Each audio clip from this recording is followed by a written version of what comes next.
Let's go!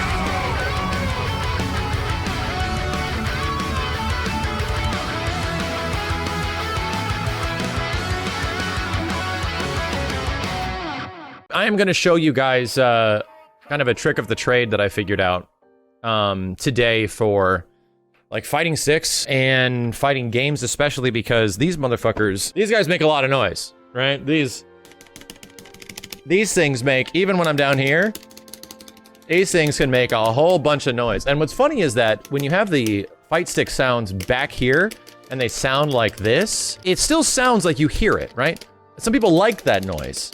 Here's the problem, chat. You run into a lot of fighting game streams, and you're like, all right, let's see if I can watch this person playing fighting games. And here's what it sounds like. All right, I'm playing Marvel. Yeah, you just gotta DHC into Doom, and then, you know, go from Doom to Virgil, and then just loop them to death. It's no problem. It's no problem. That's all you have to do. That's essentially what it sounds like. I can only stay around for so long. Luckily, there's a lot of devices and equipment that I've acquired over the years that make it so that it doesn't sound like that. Make it so that if you get a condenser microphone with an actual range to it, you're only supposed to gather audio from one side. It sort of sounds like this, right? When I'm slapping buttons back here, it doesn't sound nearly as bad. I've had to work my ass off over the years. I have sound dampening and then other audio techniques to get rid of background noise and all this shit so that this does not sound nearly as intrusive, so you still can kind of get the experience. However, for a lot of people, they don't have access to microphones like this. You don't have access to that kind of equipment. You don't have access to that stuff, right? That's the whole point behind me wanting to talk about this shit today. And I'm actually gonna fire up a game that has a shit ton, that you get a shit ton of audio. Here's the thing, it's not gonna go away. I actually don't think in my group setting with Yo Video Games that I can solve that problem. But that's the thing, all that stuff in Adobe Audition adds latency. It absolutely does. But if you mess around with your audio enough, and you figure out what your latency is, I'm actually gonna turn the latency off of my card now.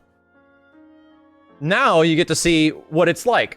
Luckily, when you're in like something like XSplit or even OBS, you can add latency to your capture devices. So I'm just gonna add that latency back, and I've done testing over the years to figure out what the latency is. And voila, it suddenly sounds much better. It sounds like it's actually synced up with me. That's the kind of like wizardry I'm doing in the background. It's not even that difficult.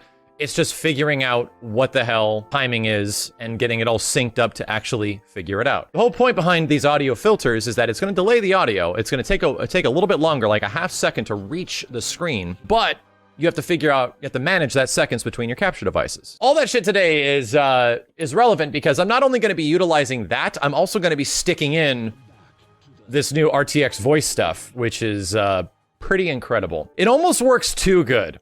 Like, and that's kind of the, I almost have issues with it, but it almost works too good. But for so many people that don't have access to all this shit and spend all the time that I've spent years trying to make this stuff sound and look good, I get to show you guys a little bit of what's going on. I get to show you a little bit. Yeah, it works scarily good, right? Like, absolutely.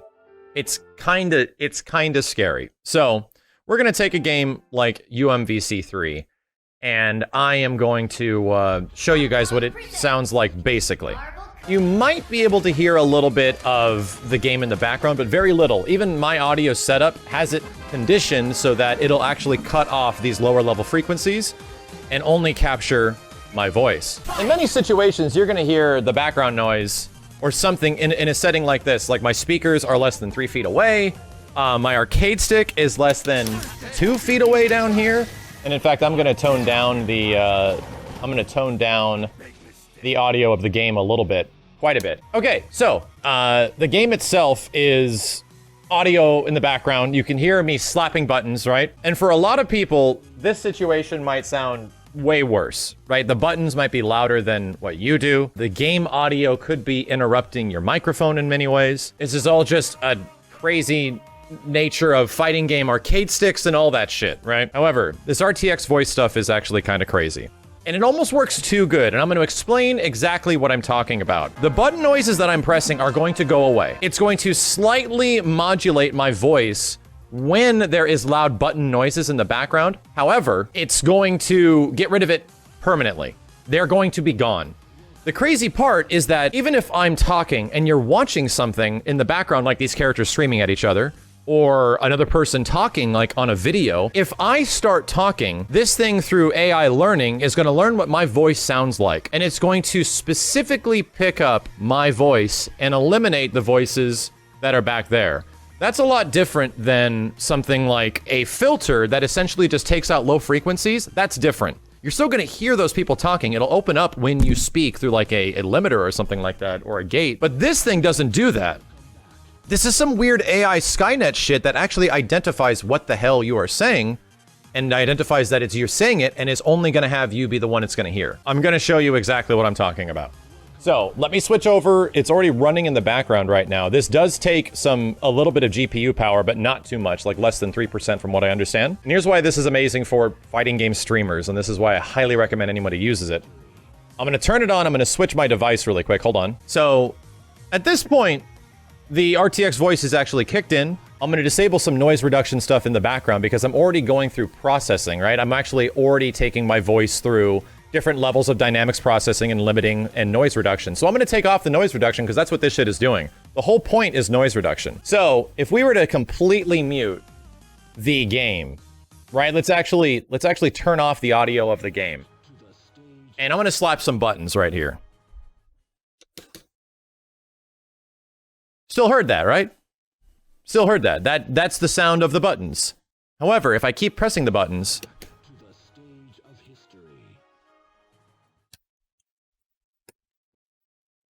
suddenly they're gone. Suddenly, I'm pressing the buttons, and it took it a second to learn what a button press sounds like. And it's like, oh, the button press sounds like that. Your voice sounds like this. We're gonna identify and modulate your voice out of there so that even if I'm pressing buttons right next to the mic, this might be very barely audible. I don't know how this sounds, but you might not be able to hear this. If I stop, my voice sounds a little bit better, right? It's not absolutely perfect. It's gonna change the way I sound. It's scary, right? It doesn't make any sense. You wanna know what's really scary? You didn't even hear me clap.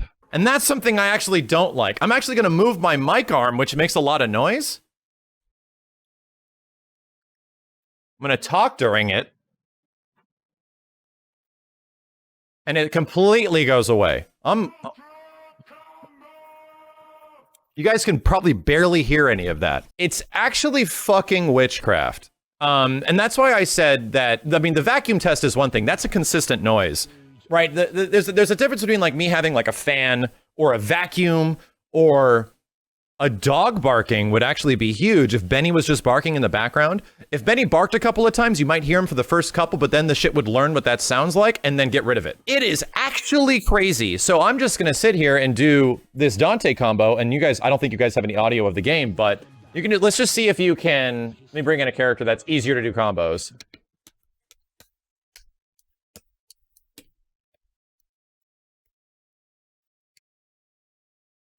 Welcome back to the stage of history.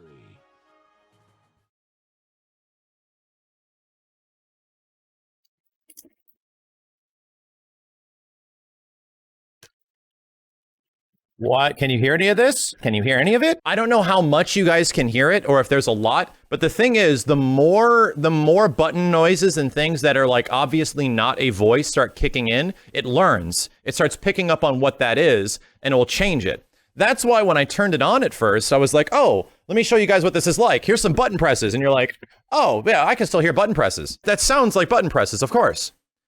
But as soon as I did it a couple more times and I actually spoke, as soon as I actually talked, it immediately fixes itself. It's like, oh, that's what a button press is. Here's the problem. If I clap and I'm continually talking and I clap like this and I just made that clap, my voice gets a little funky when the clap happens, right? It gets a little funky. I can clap repeatedly and it's going to sound very funky. In fact, this is probably going to sound very weird. But if I stop clapping, it fixes. It modulates back to what it normally sounds like, and voila. It's a little crazy. Right now, it's set to like 100%. Right? Right now, it's set to like the maximum that it can noise suppress. I'm assuming that it'll sound a little bit better because I'm literally like clapping right into the microphone. You're not going to be doing that. That's like a super extreme, right? But even if I probably turned it down, probably about like 75%, it might still sound pretty good. Here, let me press some buttons.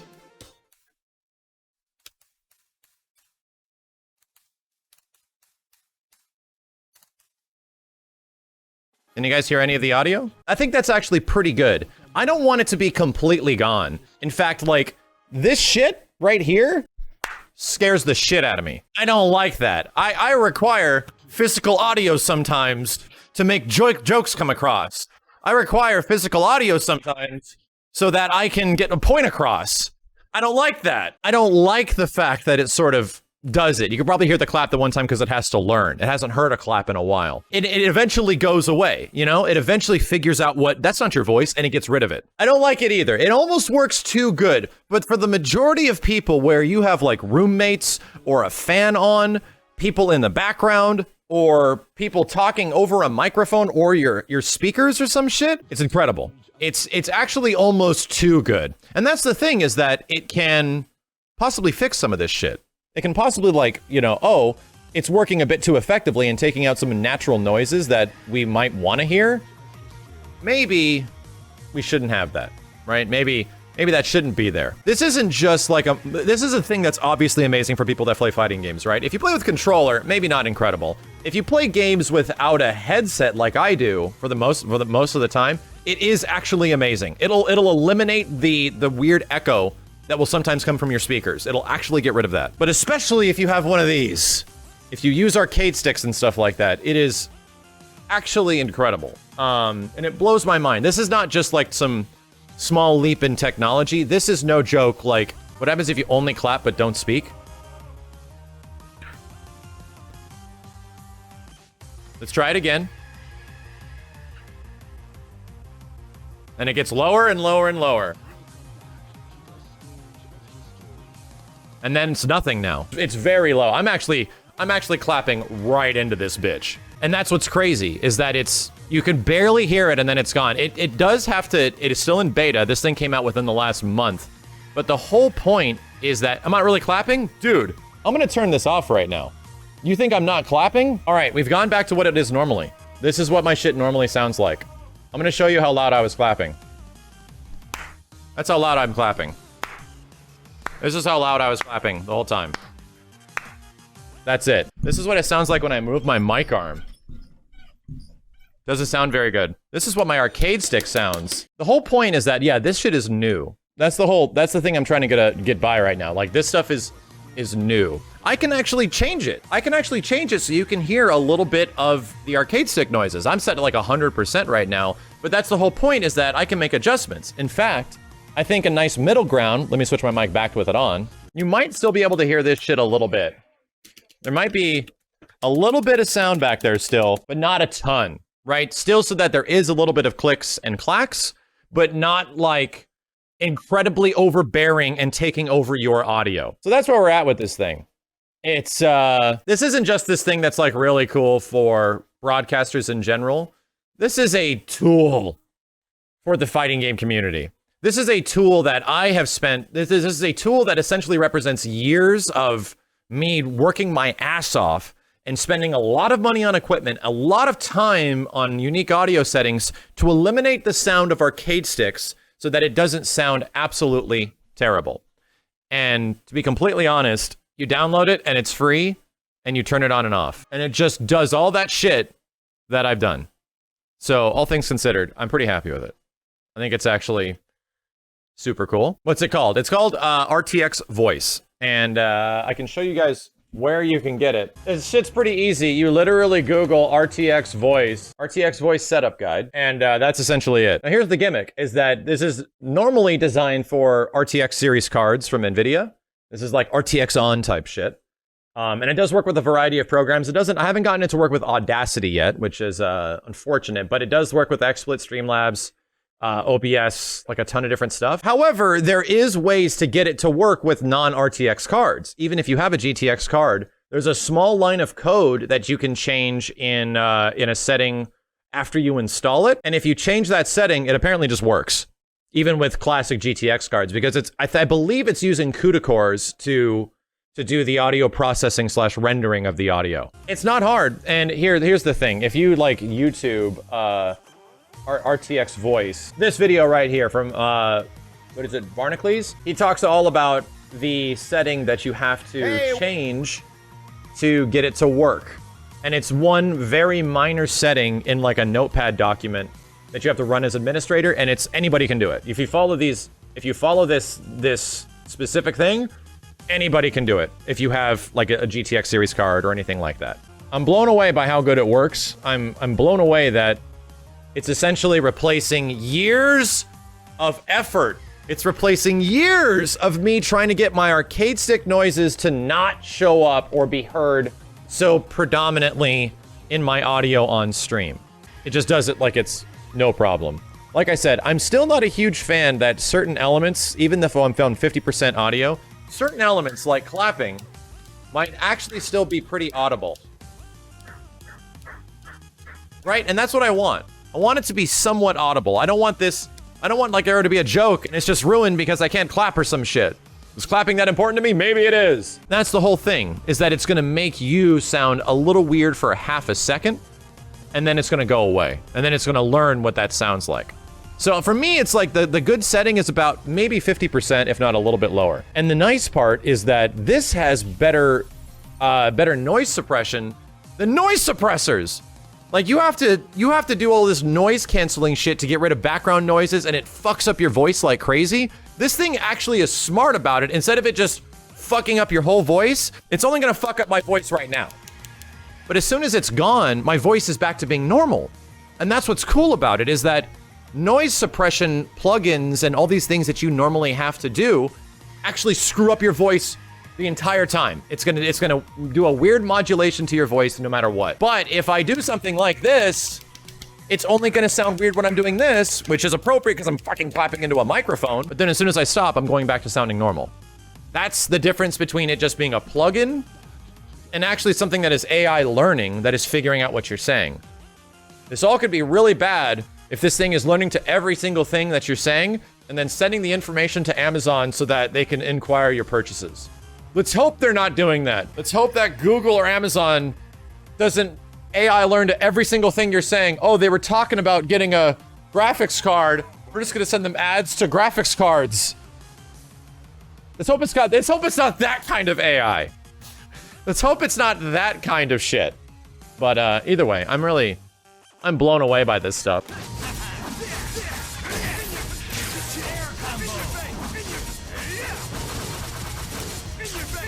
Need that final hit to land. Coming back to me.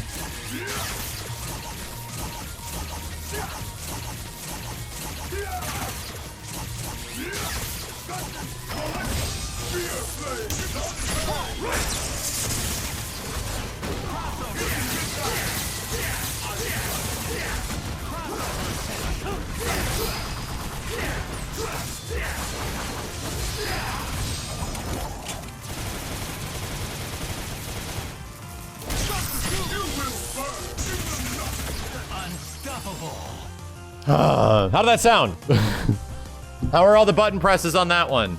Was it good? That is my demonstration for not having loud arcade stick button noises, but having a little bit, not completely ruin your stream's audio. I like it to have a little bit of sound.